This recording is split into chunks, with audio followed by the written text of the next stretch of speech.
오늘은 김창우가 행동이 어떻게 달라지는지 생각하면서 그를 감상하자라는 목표를 가지고 공부해 보도록 하겠습니다.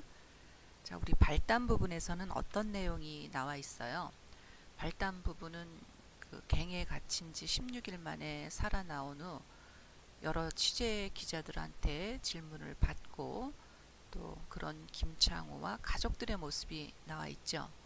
우리 전개 부분은요, 장면 16하고 17번인데요.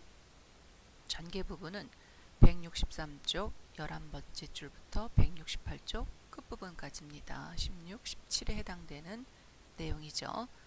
자, 어떤 내용이 전개가 됐을까요? 이제 김창호는 유명인이 되어서 다양한 분야에서 활약을 하죠. 예전에 김창호의 직업은 광부 일을 하는 거였는데 지금은 방송 일을 하게 됐죠.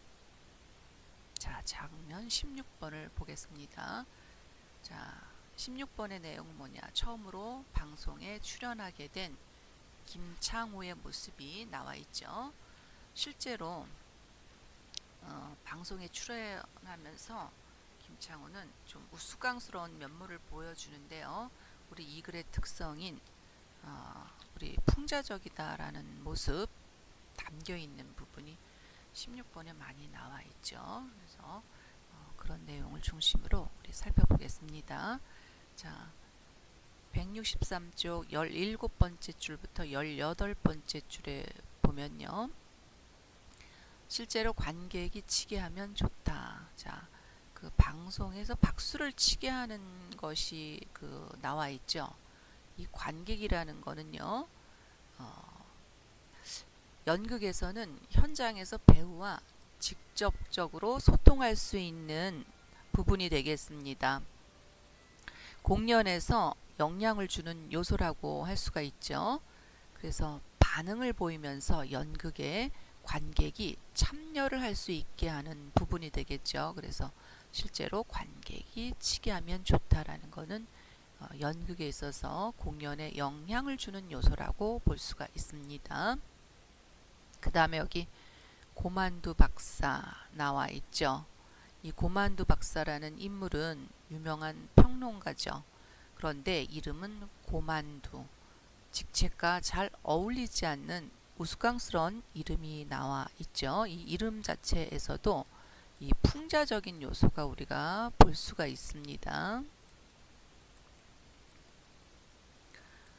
그 다음에 고만두 박사가 164쪽 첫 번째 줄 보면 개 짖는 소리라는 책을 썼죠.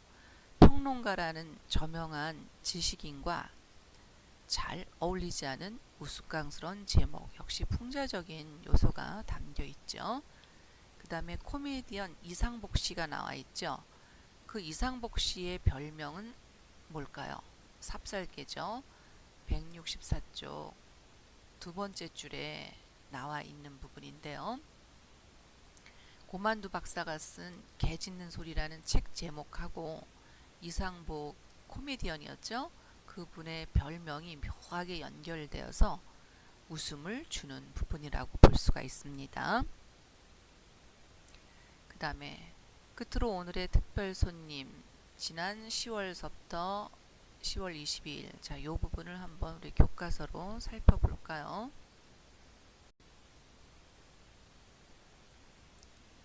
자, 이 부분이죠. 끝으로 오늘의 특별 초대 손님, 지난 10월 22일 갱도매물로 16일간 갱내에 갇혀있다 초인간적인 의지력으로 살아나오신 김창호 씨. 자, 우리 이 부분, 사회자가 말한 이 부분의 내용은 무엇이 되겠습니까? 이 부분은 유명해진 김창호가 아까 나와 있는 뭐 고만두나 이상복이나 LB김 유명인하고 같이 나왔다는 것은 김창호도 결국은 유명해졌다는 얘기죠. 그래서 방송에까지 출연하게 되고요. 자, 요 부분은 김창호에 대해서 포장된 말이라고 할 수가 있죠. 평범한 김창호가 초인간적인 의지력으로 살아나온 사람이라고 바로 김창호에 대한 칭송이 되겠습니다.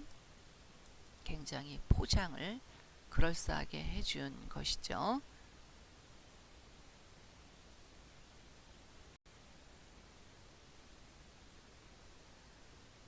다음에 대단히 감사합니다. 이거는 김창호가 앞에 나와서 한 이야기인데요. 방송에서 불초소생이 배운 것도 별로 없지만 앞으로 배전의 애와 지우편달을 바라만지 않습니다. 지금 여기 불초소생이라든지 배전의 애호라든지 지도편달이라는 평상시에 김창호라면 이런 언어를 사용하지 않았겠죠. 방송에서는 이런 말을 한다는 거는 어떻게 볼 수 있을까요? 어떻게 보면은 영악하고 세련되지 못해서 순박한 면모를 볼 수 있다라고 이야기를 할 수가 있죠. 왜냐하면 이런 말 아마 방송 작가가 써준 걸 그대로 외워서 이야기할 수 있었죠. 그래서 그걸 갖다가 순박한 면이다라고 볼 수도 있지만 오히려 이제 방송이라는 대중매체에서 김창호가 어떻게 보면 난 유식한 사람이다라고 보여지기를 원하는 허영심이 많은 인물로도 볼 수가 있죠. 그래서 허영심이 있는 인물이다라고 김창호에 대해서 평가를 할 수도 있고요. 아니다. 작가가 써준 대로 이야기한 어떻게 보면 순박한 모습을 보이고 있다라고 볼 수가 있죠. 불초소생 어떤 뜻이냐면 자신이 못나고 모자라 감히 부모님을 닮지 못했다는 말. 우리가 부모님께 우리 편지 쓸 적에 불초소생을 용서하소서 뭐 이렇게 많이 쓰죠. 효도를 하지 못할 때 이제 이런 이야기를 하는 그런 편지를 많이 쓰죠. 배전이라는 거는 요 전, 이전에 배가 된다, 갑절이 된다라는 뜻입니다. 편달이라는 거는 경계하고 경마한다, 지도 편달을 바랍니다. 즉 나를 많이 가르쳐주고 경계하기도 하고 격려의 말들을 해달라 이런 유식한 말을 하는 거죠. 그 다음에 이런 김창호의 이런 말들은 우리가 공식적인 말하기에 해당되겠죠. 원래 사적인 말하기라면 이런 말을 사용하지 않죠. 그래서 격식적이고 딱딱한 말투로 이야기하고 있다는 것을 알 수 있습니다. 자, 그런데 자리에 앉을 적에 앉는다는 게 미끄러져 떨어져 나온다. 이런 부분이 나와 있죠. 우리 김창호는 굉장히 방송에 서툰 어떤 모습, 순박한 모습을 보이고 있다는 것을 알 수 있습니다. 그 다음 저 고만두 박사님 우리 엘비김 노래와 그 다양한 몸집에 관해서 어떻게 생각하십니까? 자, 157쪽 7번째 줄 8번째 줄을 살펴보시면 사회자가 어떤 의도를 가지고 고만두 박사에게 이런 질문을 했을까요? 바로 이런 거죠. 정말 멋지고 훌륭한 무대였습니다. 엘비김은 왜 엘비김이라는 그런 별명을 얻게 될까요?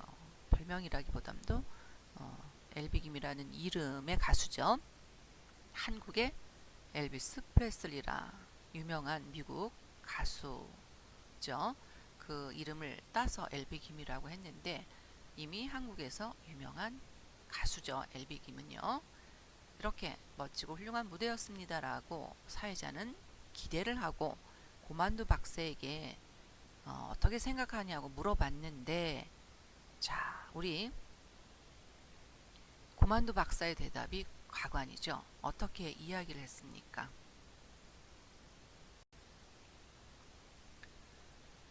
자, 이렇게 이야기했죠. 이 텔레비전 방송국 빨리 없어져야 됩니다. 애들이 이상한 흉내만 배워갖고는 애 버리기 딱 알맞아요. 사실은 고만두 박사가 방송국 빨리 없어져야 된다라고 이야기하는 것은 현실적으로 맞는 이야기일까요? 왜냐하면 고만두 박사 자체는 이 방송 때문에 방송인으로 인정받는 삶을 가지고 있는 사람이죠. 근데 오히려 그 반대를 이야기한다는 것은 바로 이렇게 대중매체가 위선적인 것이다 라는 것을 어떻게 보면 비판하기 위해서 또 고만두 박사가 방송 때문에 인기를 얻은 사람인데 방송인이죠. 없어져야 된다면 자기의 허상 고만두 박사도 사실은 존재하지 않는 것이죠. 그죠? 그래서 의도적으로 설정된 장면이라고 볼 수가 있습니다.